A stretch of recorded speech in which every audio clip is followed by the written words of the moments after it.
ആമിന ഉമ്മ ചെറുപ്പത്തിൽ തന്റെ മകൻ റഷീദിനെ തോളിലേറ്റി കഠിനവെയിലത്ത് പണിയെടുത്താണ് മകനെ വളർത്തിയത്. ഭർത്താവ് മരിച്ചപ്പോൾ തളരാതെ പട്ടിണിക്കിടന്നും മകനെ വലിയ നിലയിൽ എത്തിക്കാൻ അവർ കഷ്ടപ്പെട്ടു.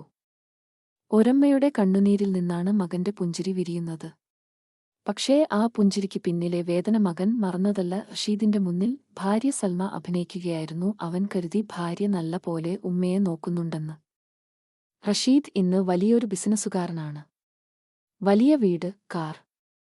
ഭാര്യ സൽമയും 10 വയസ്സുകാരൻ മകൻ അദ്നാനും. പുറമെ സ്വർഗം പോലെ തോന്നുമെങ്കിലും ആ വീട്ടിലെ അടുക്കളയുടെ ഇരുളിൽ ആമിന ഉമ്മ ശ്വാസം മുട്ടുകയാണ്. ഡൈനിംഗ് ടേബിളിൽ എല്ലാവരും നല്ല ഭക്ഷണം കഴിക്കുന്നു. ഉമ്മ ഒരു ഗ്ലാസ് വെള്ളം ചോദിച്ചപ്പോൾ സൽമയുടെ മുഖം മാറി. ഇവിടെ ജോലി ചെയ്യാൻ ആളെ വെച്ചിട്ടില്ല, ഈ പ്രായത്തിലും വെറുതെ ഇരുന്നു തിന്നാൻ നാണമില്ലേ എന്ന് ചോദിച്ചു ഉമ്മയെ ശകാരിച്ചു. സൽമയുടെ ക്രൂരതയും അഭിനയവുമൊന്നും റഷീദ് അറിയുന്നുണ്ടായിരുന്നില്ല. റഷീദ് വീട്ടിലുള്ളപ്പോൾ സൽമക്ക് വേറൊരു മുഖമാണ് കാണിക്കുന്നത്. അവൾ ഉമ്മയ്ക്ക് പഴങ്ങൾ മുറിച്ചു നൽകുന്നതായും സ്നേഹത്തോടെ സംസാരിക്കുന്നതായും റഷീദിനെ വിശ്വസിപ്പിക്കുന്നു. എന്നാൽ റഷീദ് പോയിക്കഴിഞ്ഞാൽ അവൾ ഉമ്മയുടെ കൈയിലുള്ള തഴമ്പുകളിൽ നഖം കൊണ്ട് മുറിവേൽപ്പിക്കും. ഉമ്മ വേദന കൊണ്ട് പുളയുമ്പോഴും സൽമ ചിരിക്കും. സൽമ പറയും, ഈ വീട് എന്റെ ഭരണത്തിലാണ്. ഇവിടെ എന്റെ വാക്ക് കേൾക്കണം. ഇല്ലെങ്കിൽ ആ വൃദ്ധസദനത്തിൽ കൊണ്ടുപോയി തള്ളും ഞാൻ. ആ വലിയ ചതി. ഒരു ദിവസം ഉമ്മയ്ക്ക് നല്ല പനി വരുന്നു. മരുന്ന് ചോദിച്ച ഉമ്മയെ സൽമ തറയിൽ തള്ളിയിട്ടു. എന്നിട്ട് ഉമ്മയുടെ പ്രിയപ്പെട്ട, പണ്ട് റഷീദ് ആദ്യത്തെ ശമ്പളത്തിന് വാങ്ങിക്കൊടുത്ത ആ പഴയ തട്ടം സൽമ വലിച്ചുകീറി. ഉമ്മ പൊട്ടിക്കരഞ്ഞുകൊണ്ട് അത് തുന്നിച്ചേർക്കാൻ ശ്രമിക്കുന്നത് ഇതെല്ലാം അദ്നാൻ തന്റെ മുറിയുടെ വാതിലിനിടയിലൂടെ കാണുന്നുണ്ടായിരുന്നു. സത്യം വെളിപ്പെടുന്നു. അന്ന് വൈകുന്നേരം റഷീദ് വന്നപ്പോൾ അദ്നാൻ അവന്റെ മുറിയിൽ ഇരുന്നു ഒരു പഴയ പ്ലാസ്റ്റിക് കപ്പും പൊട്ടിയ തട്ടവും കൂട്ടി യോജിപ്പിക്കുകയായിരുന്നു.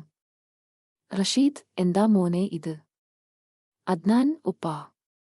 ഉപ്പയ്ക്കും ഉമ്മയ്ക്കും വയസ്സാകുമ്പോൾ ഞാൻ ഇങ്ങനെയായിരിക്കും നോക്കുക.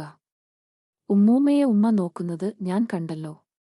അന്ന് ഉമ്മയ്ക്ക് കൊടുക്കാൻ ഞാൻ ഇപ്പോഴേ റെഡിയാക്കുകയാണ്. റഷീദിന്റെ കണ്ണുകൾ നിറയുന്നു.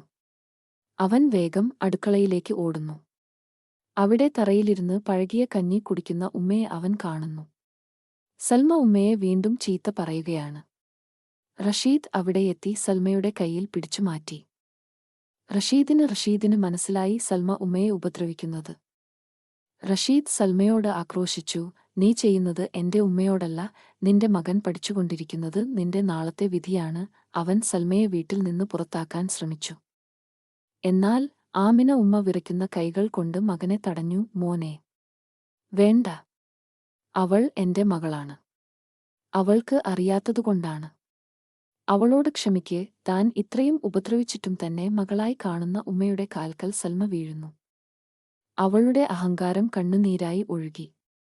ഉമ്മ, എനിക്ക് തെറ്റുപറ്റി, എന്നോട് ക്ഷമിക്കണം ഉമ്മ. ഞാനിനി ഒരിക്കലും ഉമ്മയെ ഉപദ്രവിക്കില്ല. ഞാൻ ചെയ്തത് വലിയ തെറ്റാണെന്ന് എനിക്ക് ഇപ്പോൾ മനസ്സിലായി.